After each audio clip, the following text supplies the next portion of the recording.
From Calvary Church of Santa Ana, this is the Calvary Life Podcast, the show where we share stories, laugh together, and have discussions about faith, life, and God with people from Calvary Church. Here's your host, Eric Wakeling. All right, welcome to the Calvary Life Podcast. I'm Eric Wakeling and excited for you to be listening and watching this current episode. We have with us today Tom and Gayle Shook, Calvary Church missionaries and just part of the Calvary family. And welcome, you guys. It's good to have you. Thanks for having us. It's fun to be here. Great. Absolutely. It's good to have you. So you have done, you guys have done a lot like in your lives. I don't know how you feel about, but I don't know how do you feel about people when they kind of respond like, wow, you went to Mongolia and Northeast Asia and to refugee camps and all that. Does it like feel just like, yeah, that's just my life? Or what, what's your response? I don't know. I kind of feel like it's just my life. Yeah. Right? Like it doesn't seem abnormal. Yeah. Right? Right. So maybe before I went to Mongolia, if somebody told me that was going to be my life, I might have had second thoughts, but no. Exactly. Yeah. You know what I mean? But no, every step is a step. Yep. Right? Right. So. And I just feel like if it's what we're meant to do. Right. It's like what we're meant, And totally everybody blessed to do it. Totally feel like. Yeah, everybody has their place in the body of Christ, right? And Yeah. it's like, this is ours. Yep. For whatever reason. Yeah. But, Yeah, and I didn't know for His glory. I didn't know 20 years ago where I'd be today, and I Right. took one Yeah. step in Exactly. front of, Yeah. at the same Right. time, or Yeah. if I was a junior high pastor and just trying to do my thing, and then Yeah. somebody said you'd be in the seat now, and I'd be like, no, I don't know. Right, yeah. Or whatever. I don't think so. I would have called me a sellout actually at the time, but hey, I'd love to hear a little bit of maybe first of all, like some of like your Jesus origin story, like how you got saved, like some of that, and then into like how you came to Calvary and what's your Calvary origins. Right. Yeah. I came to Christ actually through my brother. So I wasn't raised in a Christian home, and neither of my parents were or are believers. Okay. But he became a Christian in high school. So he graduated, went off to college, and I ended up going to a college-age Bible study. Okay. As Here, a or junior just somewhere? higher. No, it was in Garden Grove. Okay. I grew up in Garden Grove. A college study Right as a off of junior Bixby. higher. As a junior higher, very so mature. don't turn them all away. Yeah. But that's where I heard the gospel for the first time. Wow. And I remember accepting the Lord, raising my hand, praying, and I remember walking out of this Quaker church, actually, and looking up at the stars going, I know who God is.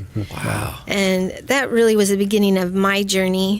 It wasn't a very smooth path. Okay. We all have some rocky paths along the Yeah. way. Yeah. Same here.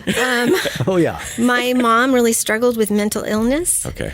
And so my high school years were really hard. And so during that time, I was actually going to Melodyland. Oh yeah, that's by where Disneyland. That's where I was dedicated as a baby. My parents went right? there. Oh my Wow. gosh. Yes. That is so funny. You were probably there. I know. Yeah, that's possible. In junior high school, yeah. I was like 74, 75 when I was there. Yeah. Probably not. But I remember they were going to start building a high school, and the high school pastor was really encouraging us to go. And I said, my parents will never let me go. And he made the comment that I didn't have enough faith. Oh, okay. And at that point, because of a lot of circumstances beforehand, and especially being a kid, I just felt like nobody understood my journey. Everybody else seemed to have a perfect life, and mine wasn't perfect when I went home. So I decided, you know what? I don't need church. It's me and Jesus. Yeah. Got this. And we got this. But that only lasts a certain A little amount of while, time before all of a sudden Without the you don't body, have yeah. it, right? You're not in the Word and you're not praying. And slowly but surely fell away from the Lord. And then that's when I met Tom. Okay. And so then he dragged you downhill then at that point, or what? No, Big A time. little bit. A little no, I bit. know a little not bit. I know it's true. tight. Actually. Yeah. So then where'd it go from there then? Well, with you? Okay, so we have similar backgrounds, right, in terms of the growing up. But then, I was like really an angry kid, right? Just because of our circumstances of living, when folks split up, and I'm one of 7, and I'm in the middle. I'm the middle kid. Okay. But the top 3 left, right? They were old enough to be out of the house. Okay.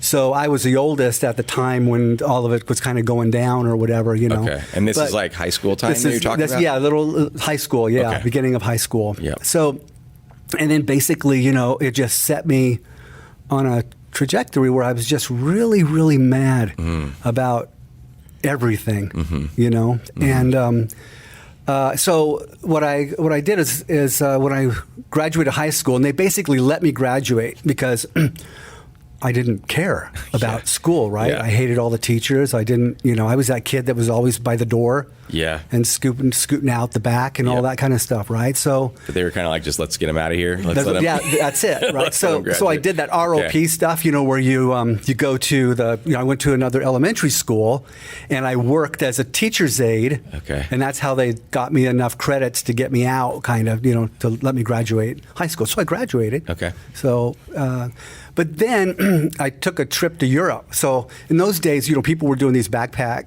deals, right? Yeah. Back in the So day. I donned a backpack, and I was like, I'm getting out of here, and just went and just took off. Yeah. And I went to Europe and traveled and bummed around for a few months, and then made my way back, right? And so one of the takeaways from that, it changed me, because I felt that my anger was kind of subsiding, right? So I could see people for people.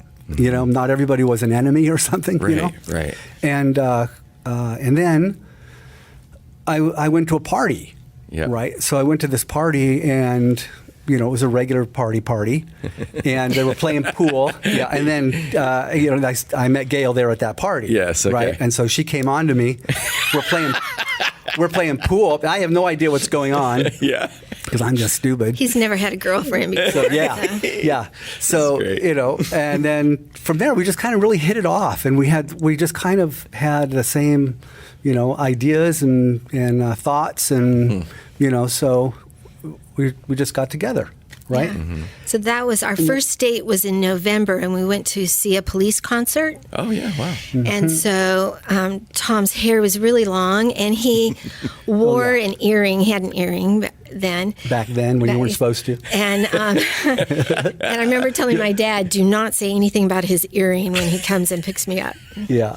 And he didn't. He was Right. very That's kind. classic. Right. Yeah. So, but anyways, fast forward a few months, and Gayle's pregnant, right? So we're 6 months into this relationship, Yep. and then she's pregnant. We moved out, Yep. right? And she's pregnant, and I'm working in a sheet metal shop. I love the work, Yep. and all that.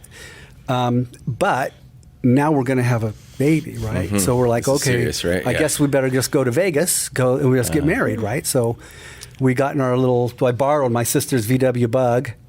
So And great. we basically drove to Vegas the one day, got married, and then came back the following day. Okay. Because you have to work the following day. Yep. So it was just like that. Oh, kind wow. Of, You that had to- kind of thing. yeah, straight back like to work. Jump, Get married, back to work. jump right in, and I mean, and then Ryan was born, and then of course that was amazing. Yes. Even though I didn't know the Lord, Right. it was an amazing experience.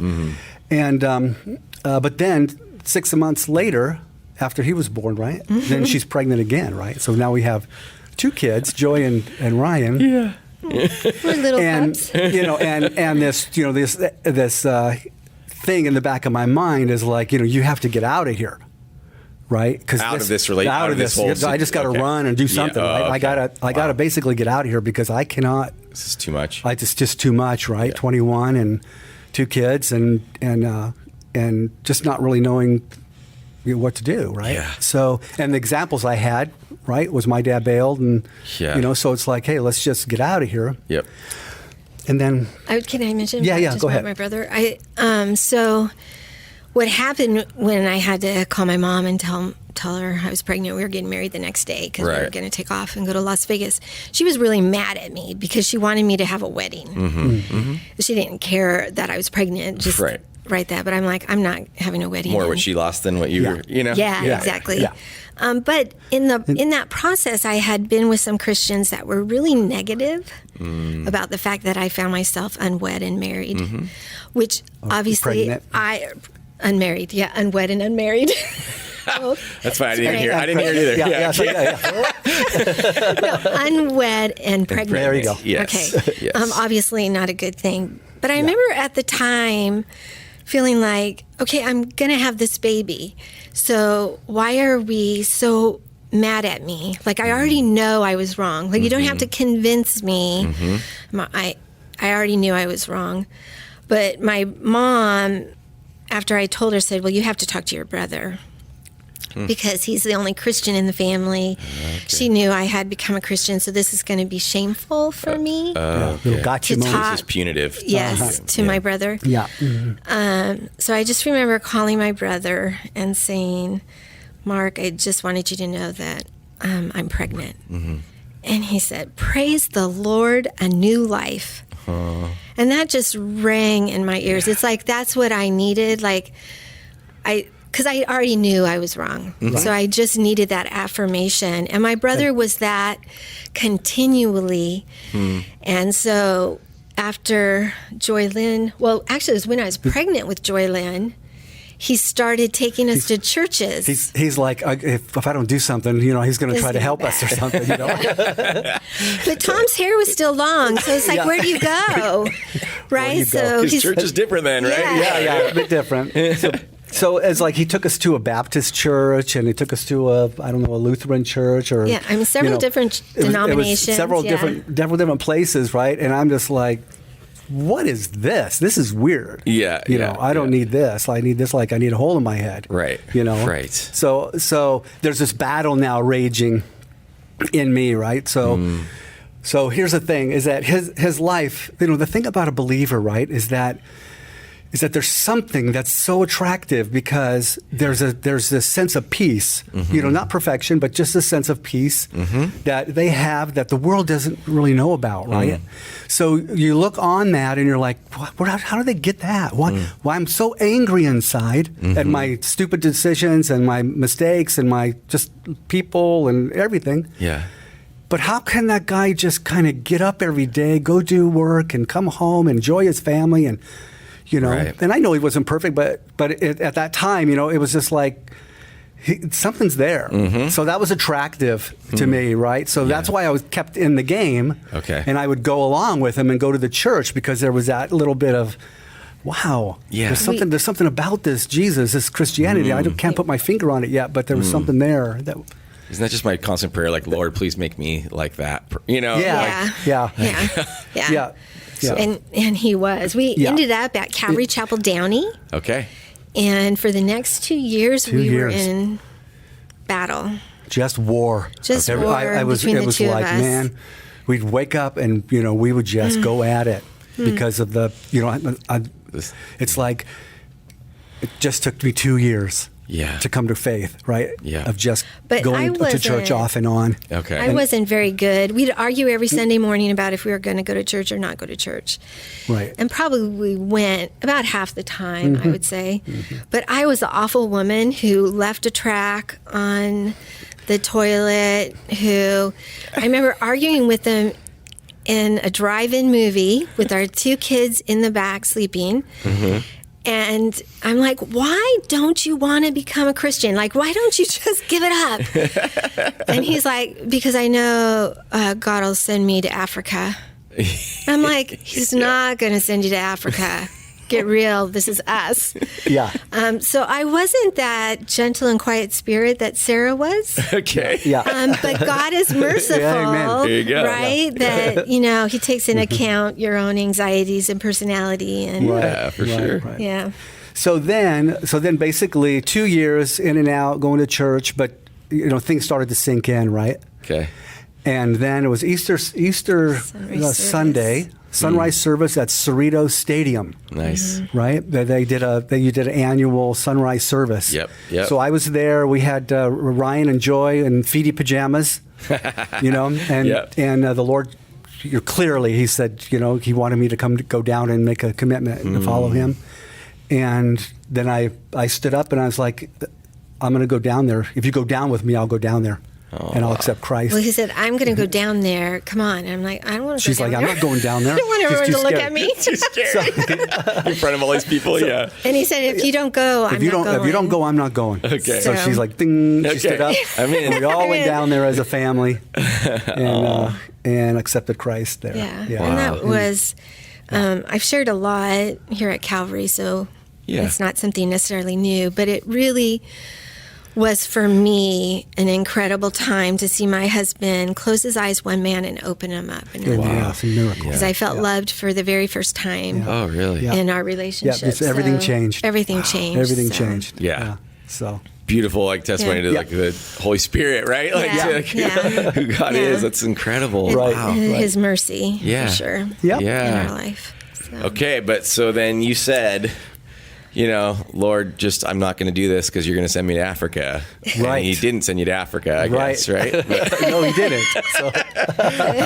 So, but pretty soon he sent you somewhere, right? Yeah, So, yeah. how's that? so okay, so like 2 years. So we were involved in like a small band of believers, group Bible study. We all kind of came to Christ at the same time. Okay. And so we were always meeting together, and somebody said missions, Yeah. and so we were kind of attracted to that. We didn't even.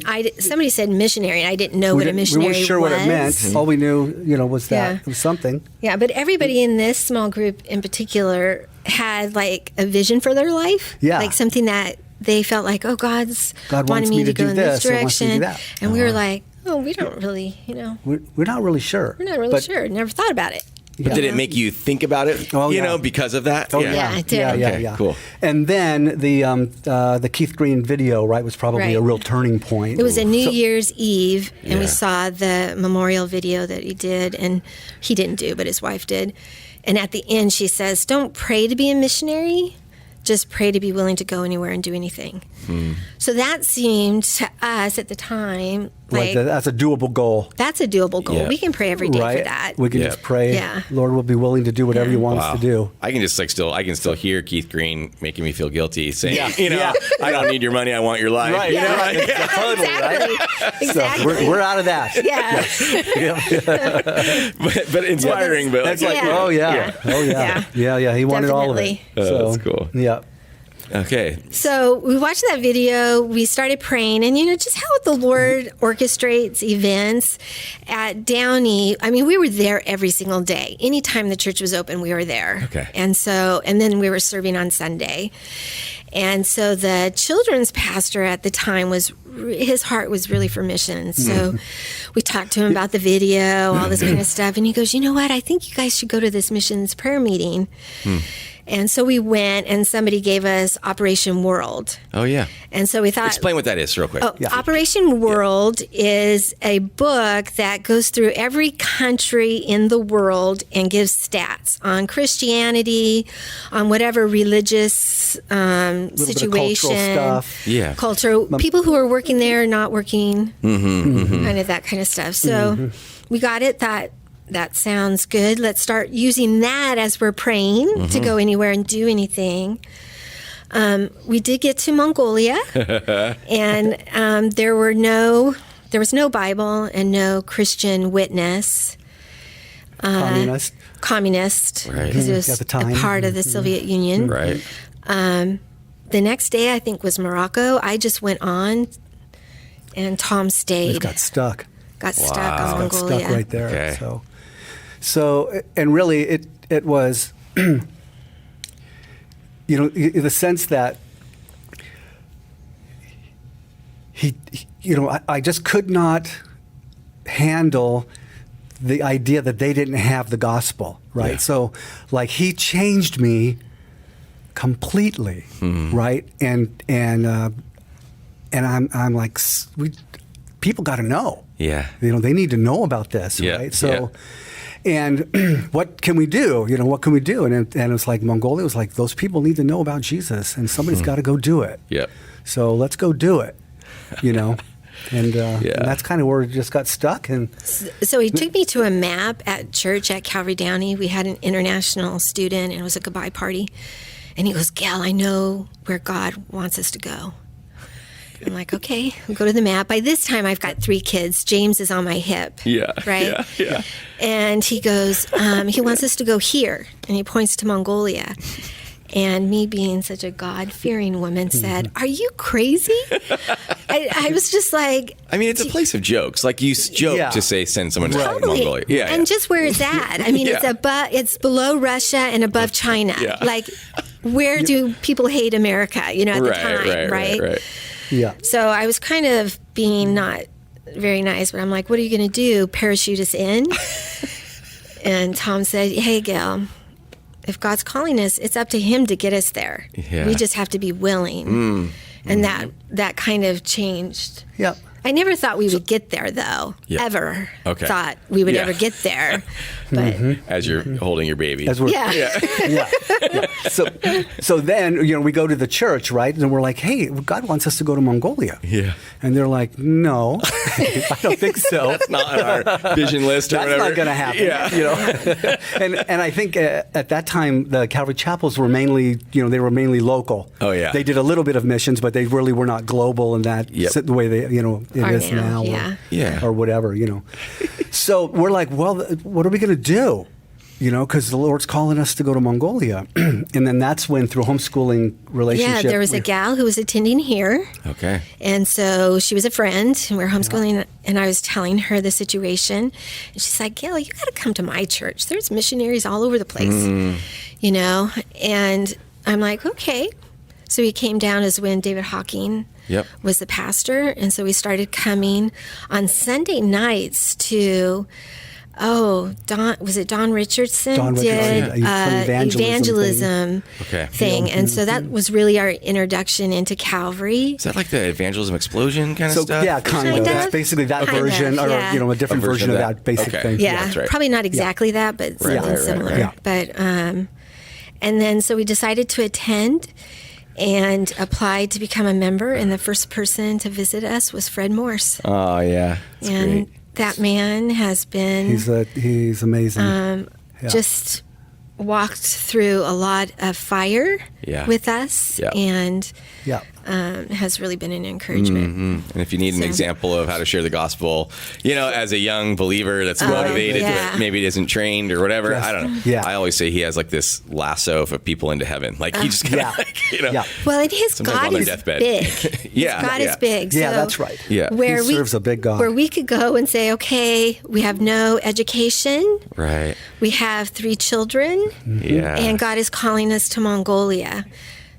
Especially then, during that time, and education was everything. Yes. Back in the day. And so we'll see you in 6 years when you have a, once you get your MDiv, then you guys can, maybe you're ready. Still have to do some other training, but, Right. But Fred, Fred, still kind of like that. Yeah, got it. Fred never said that. No. Okay. He's just like, no, okay. He's like, you wanna do alrighty that? then. I guess you guys should. That's great. You guys should get involved in the what is it? The practical missionary training program at Calvary. So practical, okay.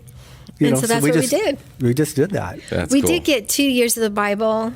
Yep. And right when we graduated, the Soviet Union fell, and we went to Mongolia. Okay. So, wow. Yeah. Incredible. And so then, now in you get to Mongolia, you guys didn't end up in like some big city or something, right? Like you were in like kind of rural area. Is that right? Yeah, 2 rural areas over the 17 years that we were there. Okay. Yeah. But Mongolia itself is it's the second least populated So even country. the big cities, so even the big cities aren't big compared to ours. Not by American standards at all. Yeah. But 30,000, between 30,000 and 40,000 people. Oh yeah, that's like smaller intestine. Yeah. Okay.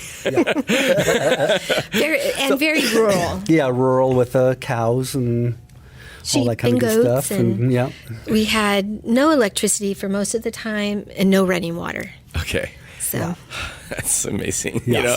And when we first got there, so everything had collapsed, right? The former system that they were under collapsed, and so there were food shortages and there were all kinds of problems. Yes. And so when we got there, we thought that, hey, this is going to be okay. We're going to get there, and the agency we're serving with, they're going to have things all good. They'll have things set up, and we'll just kind of step into the ministry that we're supposed to be doing. We get there, and there's nothing. It's cowboy. And so it's cowboy days. all the way. And any sense of a team, or are you just solo? Well, no. We had people. We had a team that was there, but nobody kind of knew what to do or what was going on, right? So it's all new people in a new situation. Yeah, and part of the world that's in utter chaos. And utter chaos, right? Yeah. So, but, we found a dictionary, and I found a Mongolian, and from 1966, a Mongolian Russian English dictionary. Okay. And because you had to work. You couldn't just You had to read negotiate your contracts. You had to have a job, visa. right? So to make contracts with government and stuff like that, I couldn't speak any Mongolian yet, but I was using that dictionary and trying to get things done and get us to where we could. But it is on do the fact that it's kind of crazy works in your favor to some way, because nobody knows what they're doing. Yeah. So the government doesn't know, and so they were just pretty permissive. Yeah, for the things that we were suggesting and do. They allowed us to So do. what was your job while you were there? What was your career, your cover or whatever? Yeah. So we did obviously several things over the year, but most of it was what they would call a toslam chingbagolak, which means of course. helping. Yeah, which means it's basically a helping company. Yeah. It's a helping company, right? So it'd be like a humanitarian helping company. So that's basically what got us in there. And then our first contract was with a children's department. Underneath that old system, right? It's all segmented, and so you have the children's department. Okay. And then so we worked with them, and then partnered with UNICEF. Okay. And we did some things in the very beginning. Okay. Nutrition and stuff like aid, that. So food aid. And is the hope or the goal then to just build relationships with people as you're doing some of that? Learn the language first 2 years, right? Yep. Just 6 years, but they said it was going to be 2 years. But we were functional in 2 years. Okay. But there's no YouTube videos. There's no apps on your phone. This is a different time. Yeah, totally different time. And Mongolia, it's like no internet. Even now, who's offering Mongolian classes? Or whatever. Exactly, because up until then, nobody had learned Mongolian. So even any teachers who taught Mongolian, they taught Mongolian to Mongolians. Okay. Which is very different from teaching Mongolian to a non-Mongolian speaker. That makes sense. Right? So you were always wondering if what she was teaching you was really what you were wanting or knowing. But Tom was excellent at learning language. Cool. So he just had a knack. I don't know, God's gift, I guess. gift. Are there a lot of dialects there, or is it a primary language? Primary language. Yeah, you have little accents. Homogeneous. Okay. It's a homogeneous group with their own language. Okay. So you're learning that language, and then you're also raising a family, and I don't know, just any stories of what it's like raising a family. You're talking about having 4 kids, right? This time? No, 3 kids. I only have 3 kids. Okay, yeah, 3 kids. Sorry. It's okay. Whoops, I gave you another one. Another one that I didn't know about. So 4 kids. 3 kids, and you're trying to running water. Right? No. Well, there's a ton of stories because it's such a weird time of life. Yes. There, anyways, in the fall of the Soviet Union and living. It's amazing. It just was amazing. But like Joy, if you took a bath, we took a bath in a tub, in a foot locker. Yeah. A Rubbermaid foot locker. And when she would run out to the outhouse with her hair wet, because it's freezing about 6 months out of the year, her hair would freeze before she even got to the outhouse. So she comes back in and crunches her hair. Oh my! Yeah. That's wild. My kids have dug outhouses because we've always had to move an outhouse from time to time, so they've been the main diggers. Yeah, but the in the Foot Locker. So you had to ration water too, because we had to go to a well to get water. Right? We didn't have running water, so you got to go there. And of course, James would be him and his crew. We'd send them to go fetch the water, but it only comes in like a 40-liter can. Yeah. And so you rationed water is what I'm getting at. Okay. So then we would put a couple of inches in the bottom of this Foot Locker, and who would go first? Joy would go first. Joy would go first. Then we would add more hot water. Add a little bit more. Okay. And then From the Ryan stove, would go. the wood-burning stove. The wood-burning then you add stove, a because little you more got to hot heat the water. Oh gosh. Yeah. And then after Ryan was James, because James was filthy. Because it's only dirt. We live in dirt. Yes. You know what I mean? Yeah. Like there's no concrete anywhere. Right. You know, it's all dirt. So he used to, it was awful. But so he would take his bath, and then Tom would dump it out, fill it up again with fresh water, and I would take my bath, and then he would use my water. Okay. Oh man. We did that for years. decade, at least a decade, if At least not a more. decade. Yeah. The entire time of raising your kids, right? Yeah. But you get pretty good at it. Yeah. Wow. So, Yeah. Anyways. but I remember once, there's a ton of stories, but this one in particular, when you think about kids, initially everything was rationed because it's, post-Soviet Union. So you only could get so much bread or so much this or whatever. And then slowly that started to go away. Well, in the midst of this, they had a flour shortage. So they came out in the news and said, our factory will not be producing any flour. Okay. Now, during that time, really, like bread is what That made was you feel every- full. Oh yeah. There was no food. Yeah. I mean, you Okay. could have so much money and not buy anything. Oh wow. And not Yep. find anything. Yep. And so we were really anxious about when it was going to come up and all this stuff. And so I was getting that 40-liter water thing to go to the well. Okay. And I heard that the bread truck was going to come, right? So I'm at the well, and all of a sudden I see the bread truck come to the place. Well, it's all first come, first served. Like this is... It gets like 5 minutes, it's out. It's gone, Right, it's all right? gone, You're like right. fighting for food. And so I'm sitting at the well waiting for the well lady to get there and fill up my water. But then I see the truck and I'm like, oh my gosh, I don't know what to do. What's most important? Do I need water or bread? Water or bread? And then right then I see James, who was probably 8 or 9. Eight. Yeah. With two of his Mongolian friends, just running into the store. And then as they come out of the store, they all each had 2 loaves, and they're skipping and hopping and jumping. It was like the greatest thing ever. Yes. Like, oh my Lord, how We many got the bread. kids Yes. care about bread, Yeah, right? exactly. And I thought, so we had tons priceless. of stories. They're just priceless. Yeah. It is. That's beautiful. That's beautiful and wild, and it's just like that's not your candy or your baseball cards or your video games. Right. Right. Yeah. It was bread. Bread. We were hungry. Yeah. Yeah. Maybe you can get a little deeper sense of Jesus is the bread of life. And, There we go. living water, all these. Yeah. Definitely the reality of God. Not that I didn't feel that before, but there you have a constant need Yeah, dependency. Yeah. that you're forced to have. It's not out of choice, but you're there. it just is. It just is. And so that's a blessing. It's hard living, but it's a blessed life. Yep. In that For sense. sure. Did you even find that the New Testament's more of like an agrarian society, and then you're more there. You're probably more in an agrarian society than we are here in cities Right. and suburbs. Like we almost have to sort of translate the culture of the Bible into people's, lives. Yeah. I wonder if did you find that some of that stuff would connect with people? Much easier. Yeah, much easier. Yeah. But animals, obviously, right? Yeah. Sheep and Oh yeah, things like that. sacrifice 'cause and all that. Yeah, wow. So, I'm trying to think of they don't. So, we compartmentalize a lot. Yeah. Right. So we have our, spiritual life and our work life, and our friends are in this compartment and that compartment. And because they all grow up and they're all part of the community, and the spiritual life is all Intertwined. intertwined, right, at every level.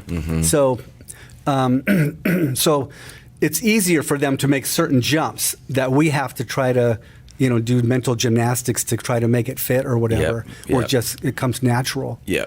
Okay. To them. What's the sort of prevailing though then religious belief, of people while you're there? Yeah, so you would say they're animistic, Okay. which basically would be closer to like a Native American belief system, with the spirits and rocks and Yep. It is the trees birth- and geographic places and rivers and It's the birthplace of shamanism. And the shaman. Okay. So we saw a lot of that. Had high places. That was different. Okay. The Old Testament really came alive. Really comes alive. Okay. Yeah. Because Basically, offerings, it's we all had a there. high place near where we lived. Yeah. Wow. Yeah. And we had one time we were in a train with a Buddhist monk, because it's kind of, Buddhism was forced on them by their neighbors to pacify them. Okay. Because Got the it. warring tribes. Okay. So they have a cloak of Buddhism, but really they're animists Got it. at the root of it. Right.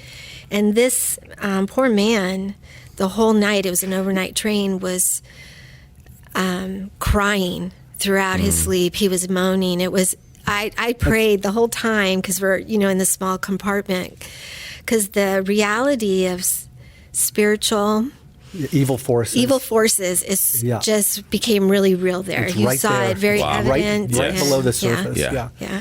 Like in right where our second location, we were just maybe a kilometer or 2 kilometers from the mother tree, which was a high place. It was a tree that the spirit of the surrounding area, in a particular tree until it burned down, was a place where they did these offerings. Where they came and made just like, There's a drink offering. There's a fat offering. Oh, yeah. There's matches. Yeah.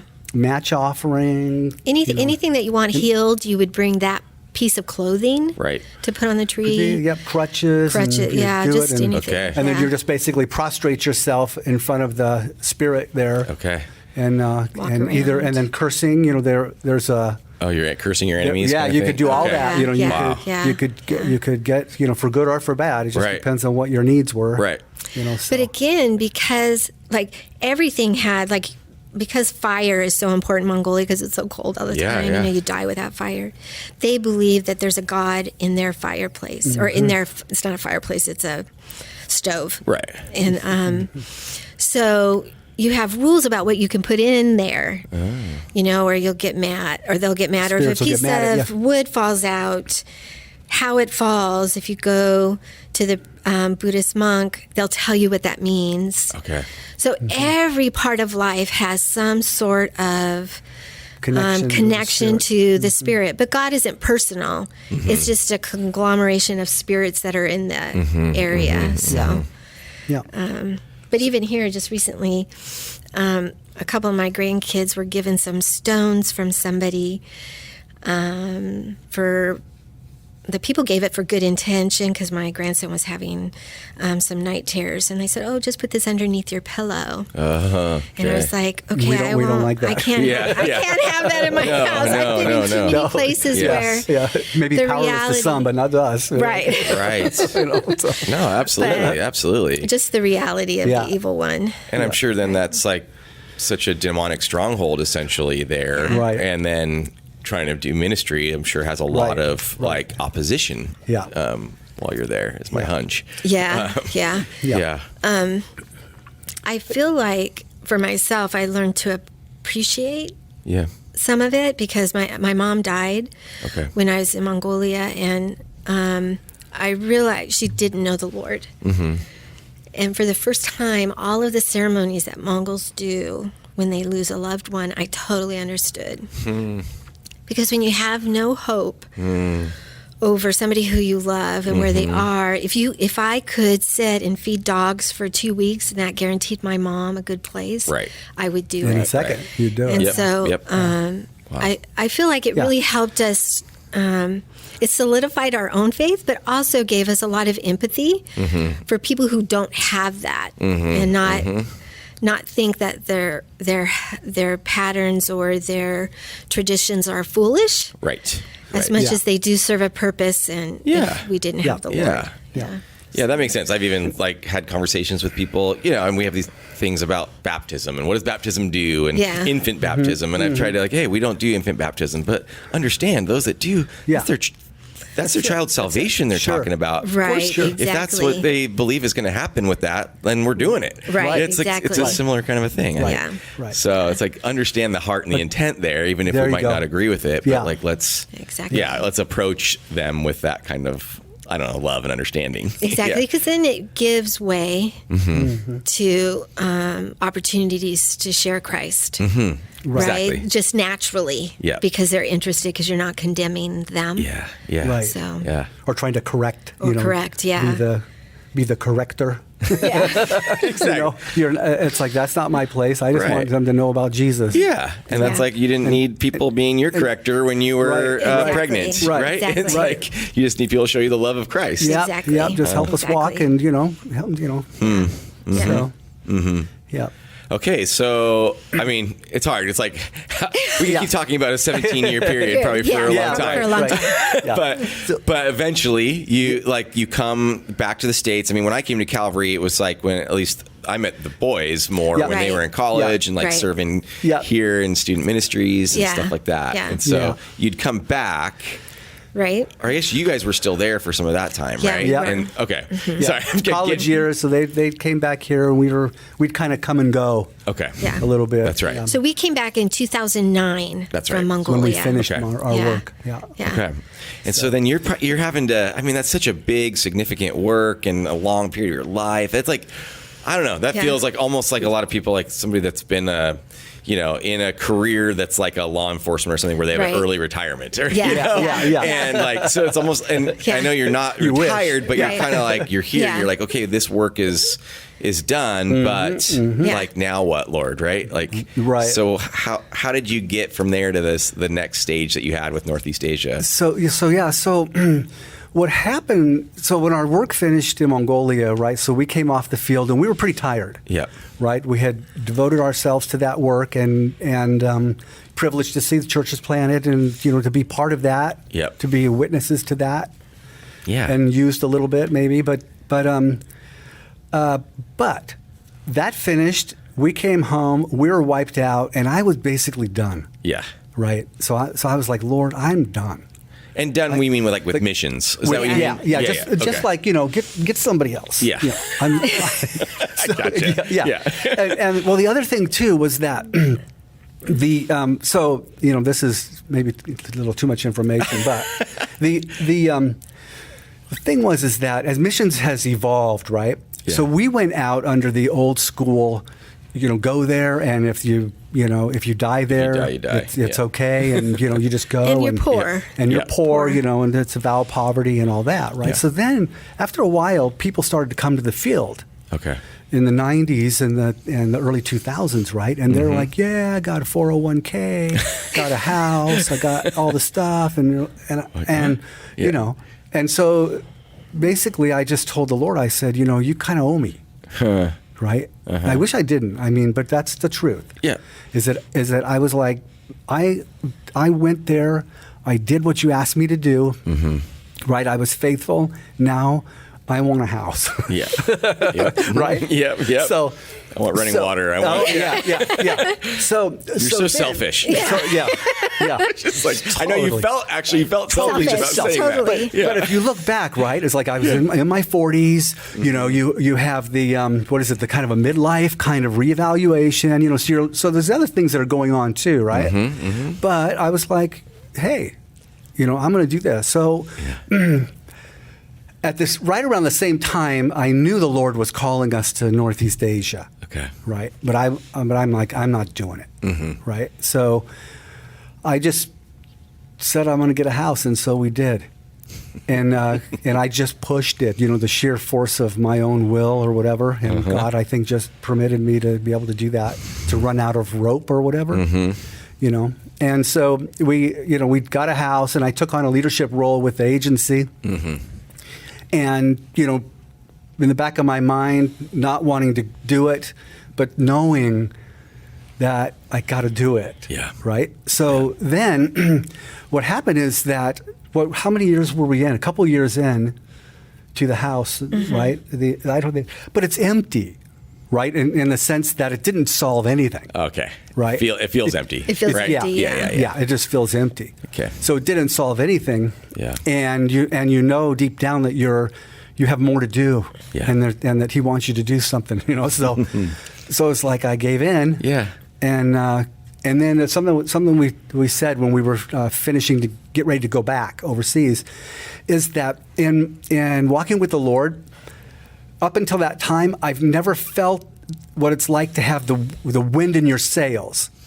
You know, like you know what the uphill slog is, right? Because you've done that, right? But never had where you felt the wind in your sails and you just knew that the Lord was carrying you on to what He had for you to do. Mm-hmm. And that's what happened when we set our sights on Northeast Asia. Everything just started to click. And I think we really needed it at the time, because that whole period of our life of doing that did not accomplish what we thought we were going to accomplish. Okay. You know, like we thought we would be in a specific country, living there and working. Mm-hmm. Okay. And with this Northeast Asia thing, Northeast Asia. And people can think about Northeast Asia, like think about really hard to reach areas there. Figure it out. Yeah. So we really thought we were going to be in there. That we had no doubt if it had to do with our faith, right? Like our faith, we had no doubt. Because your God's big. Yeah, we had already seen God do in Mongolia with us, right? Especially He can do us. anything. Yep. By pointing to a page in a book. Yeah. It's like amazing. So cool. So to see God close doors, was a beginning of a new depth of our walk with the Lord. Spiritual walk with Him. Of my call is to be obedient to my Lord. Yep. It is not what happens on the other side of that. Yeah. I can't dictate that. I can't. And you also can't.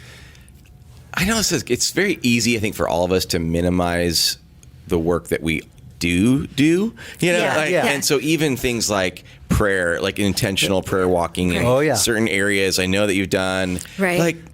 These are foundational works that are just starting to chip away. You know, it's like loosening the hard to open jar or exactly. Right? Exactly. And so maybe you're just some of the first hands on that jar, but that thing is sealed shut. Hard. Right. And the fact that having to just reevaluate success. Yes. And I think as Americans, that's just hard. You know, like you're told what is success, and then you're thinking, if you make the right decision, success is guaranteed. Right. Instead of you can make the right decision and be killed for your faith. You know what I mean? So that is a reality. So absolutely. I feel like that's that whole season was about that. Mm-hmm. Very much learning about kind of what we're learning now with COVID, but how much power nations have, and being able to pray for the Lord to really intervene and really have a heart for the place we did live that is under immense oppression right now, just increasing. And so grateful for our government. I mean, a lot of times we don't really appreciate being an American.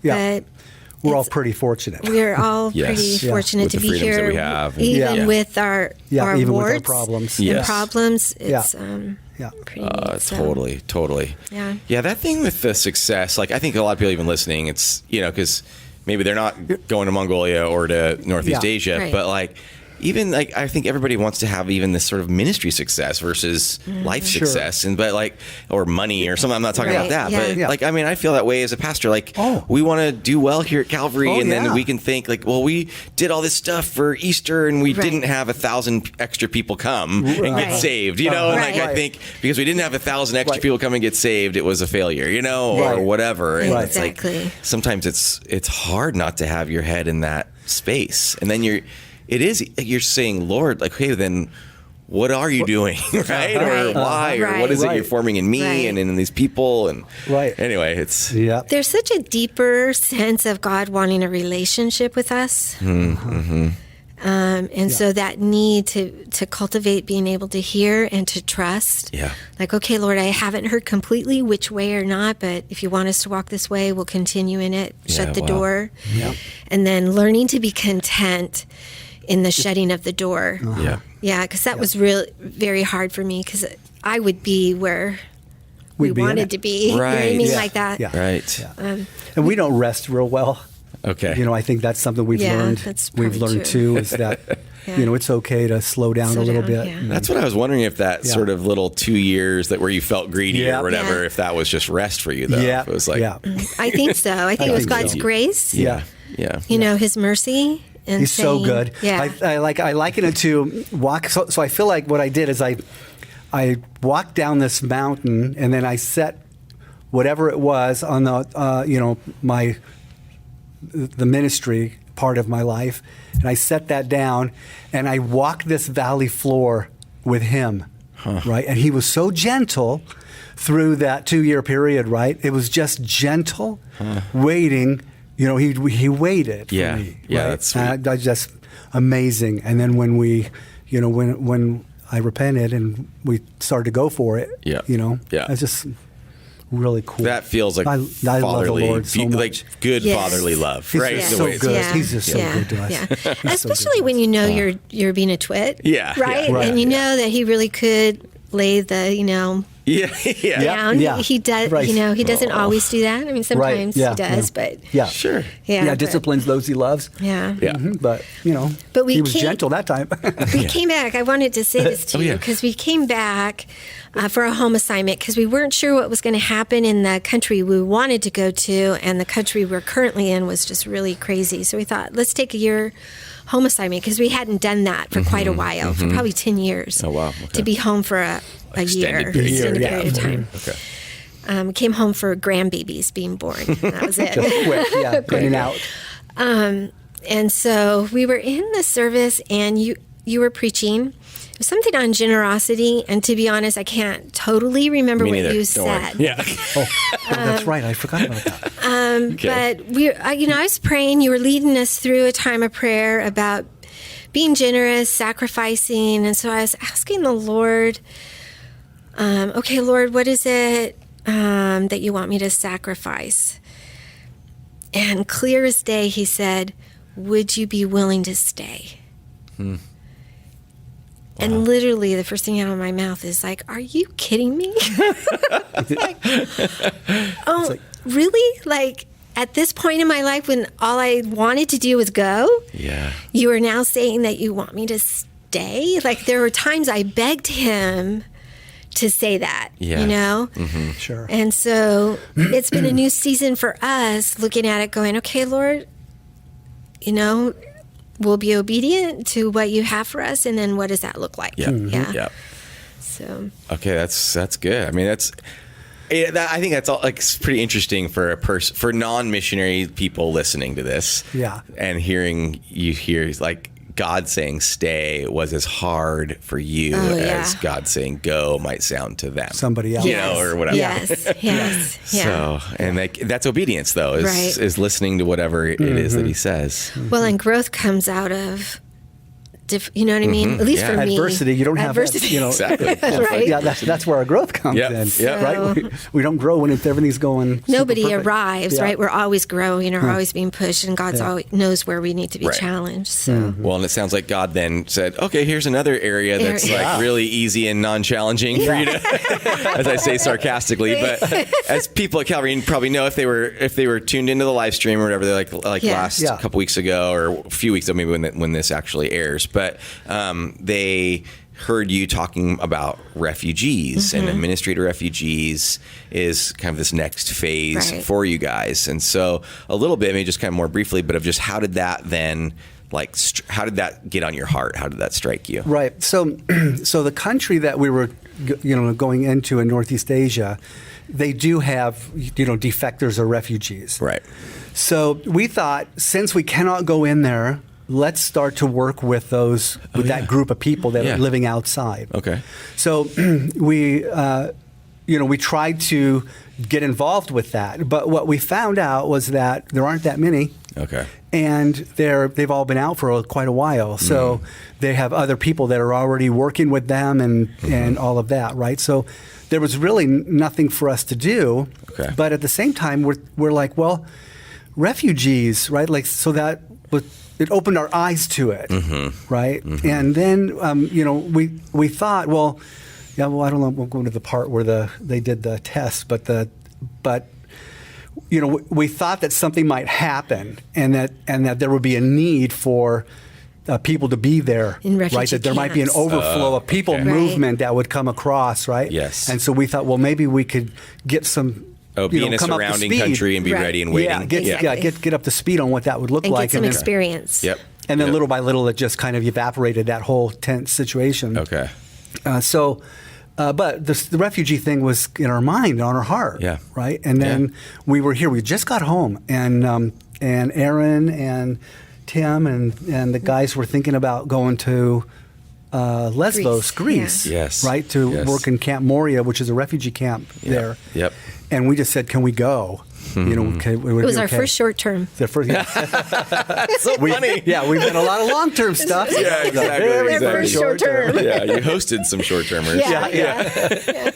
So anyways, they let us go. They graciously Yeah, let they us let go. us go. Yeah, I'm sure they were. Just I know they're amazing. thrilled to have Just people with your mind-blowing. level of experience and It was maturity. It was a great trip. Yeah, it was life-changing Yeah. again for us, you know. Yes, So, that place. And I've been to Moria as well, and that Yeah. place was extremely life-changing for me. Just struck by, I mean, just the kind of horrific need and sort of desperation and Yes. hopelessness. But then also like really beautiful people. Exactly. And it's like the UN or something, you know, when you're there, like you're Yeah. with like, Right. you know, within a stone's throw, you've got people from Everywhere. 7 different countries or, you know, Yeah. that countries that like maybe you could never go to. Like, Right. I'm not going to Exactly. be able to go to Syria or Afghanistan into some of Right. these villages these people are from and hang out with them. But I'm Right. sitting there hanging out with them and having these Yeah. broken conversations and having tea and them taking the pickaxe that I'm supposed to be using and taking it out of my hand because I'm not doing it right. yes, exactly. And it was just all like, wow. Yeah, I'm just so struck by all that. And I was struck by it. I came home and kind of told some of the stories. Right. And then that's actually why there was a trip the next Right. year. Yeah. Right. That you guys, so when you were there, kind of maybe some of what you saw and or what struck you while you were there. I think the thing, well, I mean, there's on the personal level and on the ministry level, kind of like. So on the personal level, being a grandma, seeing all the kids Yeah. and feeling like, you know, the ultimate result of growing up for 10 or 15 years in a camp somewhere. Yeah. it's not good for anybody. No, you know what I mean? And so just really having compassion for the kids, for the families, and feeling like I am them. If I was in the same circumstance do that the they were same in, thing. I would do the same You're thing. right. Yeah, absolutely. So just really finding empathy. I also felt this overwhelming sense that where's the church? Yeah. Where are we? Yeah. Like where it is such an opportunity, like you Yes. said, to talk with people Yeah.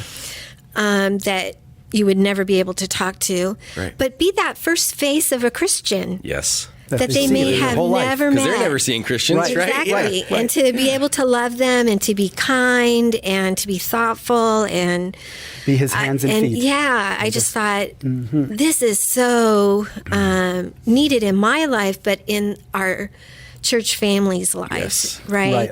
Yes. To be able to have that perspective and seeing is everything. Experiencing is everything. Yes. Right. You know, more than that cognitive number. Absolutely. We Yeah. were just talking actually, like we were talking about, so we might, like we're considering our Christmas series is going to be something like compassion or the gift of compassion. Yeah. I was looking at what this word compassion actually means. It's like it's, you know, Latin roots and all that, Yeah. but Sure. it's to suffer with, to suffer together. Right. And like I think if you suffer with and enter into that suffering, even in the, you know, even though when you're there serving in that camp, you're going back to your bed and you're going, Right. you know, all of Right. that, but Right. still in that moment, you're able when you're suffering with or together, like you can, I don't know, there's just something about the way that it opens your heart and your empathy and your understanding of the need Totally. of God's, you know, God's Yeah. work and all of that. Yeah. It's just, Yeah. it all opens up for you. It does. Right. It does. And there's so- 80 million. Isn't it 80 million? Yeah, that's right. You shared about that. 80 million now, close to it's Right. like 79 million. Something. Displaced peoples. Displaced people in the Yeah. world. Right. Okay. Yeah. It's That's incredible. crazy. So It is crazy. And it's, So and it's, I mean, Moria's in the news lately Yeah. with the Right. giant fire. I mean, it was just like in this biggest podcast almost in America of the daily, like this New York Times thing. They did a whole episode just like last week on Moria specifically and what's going on there. And it can sound pretty bleak, but also knowing then the work continues. And they're rebuilding a new camp. But like, the thing that struck me when I was listening even to that podcast, every person they interviewed was like, almost like, I don't want to go though. I don't want to go back to the camp because that's and that that's not our home, right? That's like this is supposed to be just a way station along, to move stop on on to the way, next, whatever the next. But then they're stuck for a year plus, and it's really hard. At the prayer meeting that we're having, we have I think it's a UN, the human rights. Oh, I can't remember what. And that might be in the past when people listen to this prayer meeting you're going to do. So just FYI, it's in the future when we're recording this. Okay. So at this prayer meeting, we're going to show a video, or we'll have shown a video, and it talks about the average time that someone stays in a camp, and it was like 10 to 20 years. What? Right, there's a million Muslim refugees in Bangladesh. Oh, wow. A million. And there are camps in Africa that have been going for a long time. Palestinians and Syria and all that. Jordan. So we're learning a lot, and even locally, right? So part of the part of our heart is that there are so many different groups of people that are now here in our own country. And they're untouched, right, in terms of the gospel in many respects, because they silo in their own little areas, right? And for some reason, there's not a lot of work that's going to invite them to church or to just come out and, we're having a barbecue at our church. Why don't you just come and hang out with us? And, these opportunities to actually invite people that are from Egypt or from Syria or, and so we got connected with a group called VOR right here in Anaheim, Voice of the Refugees. Through Matt. And we're teaching English 3 days a week, and that's great. fun, but we're meeting some really neat people. Oh, that's so good. And I can't wait to bring them to church. And they all speak Arabic, so I'm like, am I going to need to learn some Arabic? Learn a new language. It's like, oh boy. But because we talked about learning Spanish, because we want to work with refugees, but we also want to work with immigrants. Our immigrants, right? And our asylum seekers right here in Santa Ana. So to be able to work with oh my goodness. There's just the field is white. But we don't want to give up. We were excited. I know it can't happen now because of COVID, but one of the gals who's a Muslim, she was talking her kid's favorite holiday is Halloween. So I'm like, just wait till these are open. I know. Because our church does it. It's Halloween, we're going to bring you. And I said, you can come with me. And she goes, but I'm Muslim. Can I come? And I said, of course you can come. That's who it's for. So, that's so good. I'm excited about opportunities in the future as the Lord allows more freedom of movement. But if other people do have a heart for refugees too, like they could check out Voice of the Refugees, right? I mean, they could talk to you guys or Aaron Holm or Jonathan Smalley or Matt Doan. Totally. There's also a ministry that the Browns are involved with refugees, Home for the Refugees. I think it's Home for the Refugees, but they do something where you partner. Help sponsor, not sponsor so much as the group vets somebody, so they're either a refugee or asylum seeker, and then they get 4 or 5 families together to kind of help them out. Oh, wow. Like, where's the school? Where's this? How do you do the check? How do you write use the ATM? And how do you go to the hospital? Life skills. And so the Browns are doing that. And so we've contacted the lady who runs that. And so we'd really like to learn more about what she's doing so we can speak into it and get families involved, because that's awesome. Yeah, that's really awesome. Yeah. But everybody should go to one of these camps. Really should. No matter how old, because we're old. So you can be at any age. Right. That's right. It's our, I feel like it's our, it's something that is right before the church, right in front of us right now, where we have this mass movement of people. Right? And with all of the politics, and countries have their own situations, they're going to do what they're going to do. But the church is like, let's get in there and let's love these people. And, that's what I've been saying for so long. It's like, people might think it's a refugee crisis, but for the church, it's a refugee opportunity. Exactly. And it really is an incredible opportunity for the gospel. Right. And it's right. I know for us, you know how you read scripture and all of a sudden everything's new a little bit. And so just the amount of time that God talks about helping the foreigner or the oppressed the or the alien among you. All of these things. You're just like... that we blew past them back in the... Well, I took it as comfort when I was the alien. Oh, yeah. In the country. I used to go, I'm so glad God thinks of me. That's true. But here... You know, we're commanded to love them as ourselves. Yes. And so... regardless of your politics. Exactly. Yeah. And that is what we're called to do. So we just need to do it. Yeah, amen. I'm with you. And once we're allowed to send teams again to Greece and to Lesbos, we're gonna be. And I know I was just talking with some people from Greater Europe Mission, and they're actually sending a bunch of missionaries in Europe who are sort of COVID restricted from doing other stuff, but they're actually going to be going to Lesbos for some, right? Because so they're they in can Europe get better already. visas and stuff like that. Super. And so that's it's like awesome. really like sending people that their current ministry is a little bit stuck, you know. And so hey, let's adjust and dive in and go help for a while. And so it's good. I love that this is kind of where God's been leading you. And we are too. We want to just champion you and come alongside, and just excited for you to keep inspiring people at Calvary Church. Thanks, Eric. So we love you. Like, is there anywhere like people can kind of like, I don't know, it's not like find out more about what you're doing, or? We have an email. Okay. Yeah. So Thomas and Gayle. Okay. At gmail.com. Okay. Thomas and Gayle at THOM. No, I mean, that's all you have to do. You don't have to do it. But it is Thomas and Gayle at gmail.com. Yeah. Okay, cool. And then they can ask us, or go to, ask any of us pastors to get you. Totally. So. We already received from the Sunday past. Yeah. We got like 4 emails of people interested, so I'm really excited. Oh, wonderful. That's perfect. Yeah. That's so good. So thank you for just being faithful to the Lord over the course of your life. And, I know you're like, you feel like normal people, but we think you're pretty awesome people. Well, we think you're pretty awesome too. Well, thanks. Love Calvary. So thanks again, and thank you to all of you for listening to the Calvary Life Podcast.